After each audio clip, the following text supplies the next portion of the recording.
తెనుగొల్లు ఇచ్చిన శిల్పక పండ్లు తేనె మామిడి పండ్లు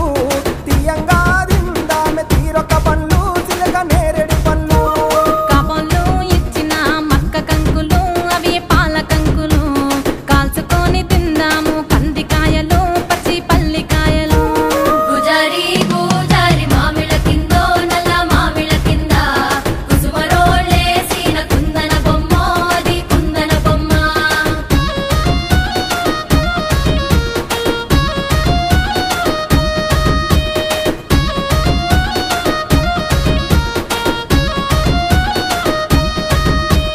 బెస్తోలు పెట్టిన పచ్చి చేపలు అవి వట్టి చేపలు